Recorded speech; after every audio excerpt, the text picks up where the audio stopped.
Welcome to Mechanic. Today we have a 2011 BMW X3 here, and I'm going to show you how to replace the lights in this vehicle.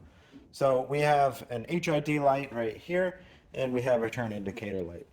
Light here is from the adaptive lights. If it faces into there, it's because it's going to turn and rotate in there. So, that being said, you can replace these fairly easily. They have built enough space back here. You just need to pop this little cover off. This is for your windshield washer fluid. And on the other side, being the driver's side, you have enough space to be able to reach down in here and undo the caps and the lights. Just make it easy so you can see what you're looking at when you are trying to, or what you're feeling for down there. I've removed this headlight housing, and we're going to spin it around so that we can see the back side. So there is an electrical connection right here that we're going to done. And now, if we spin our headlight housing around here, get it all set up so that we can see.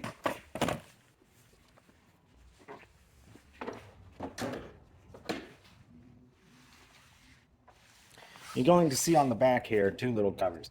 This is the one for the turn indicator light, and we twist that just a quarter turn to the left and be able to pull this out. And then once you pull the housing out, we just need to twist this, push down on the light, twist it, and be able to remove it.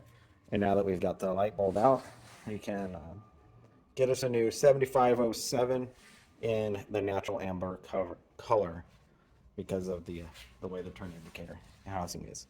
So get a new 7507, and then being able to line up the tabs. They are offset, so there's only one way that they're going to go in, and then squeeze or press down and turn to lock in. And then with our turn indicator, again, we press it in there and then twist it, and it makes the electrical connections inside that housing here.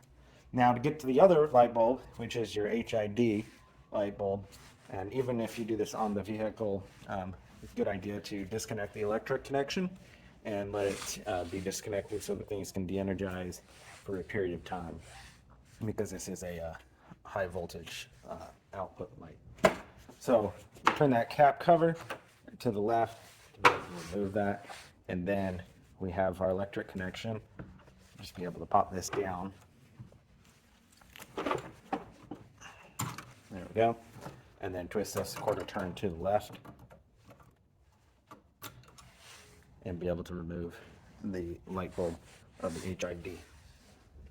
And then we would get a new one of these, which this is a D1S HID light bulb. So get a new DH1S bulb, and then be able to line it up in the housing, turn to that a quarter turn to the right to lock it into place, and then make the electrical connection here. And then we just put our cap cover back on it, and that would be how you'd replace your headlight, high beam, low beam, all built into this, and your turn indicator. Like I said, you can do this while it's attached to the vehicle. No need you need to remove this housing. Just did that for visual purposes. Thanks for watching, Mechanic.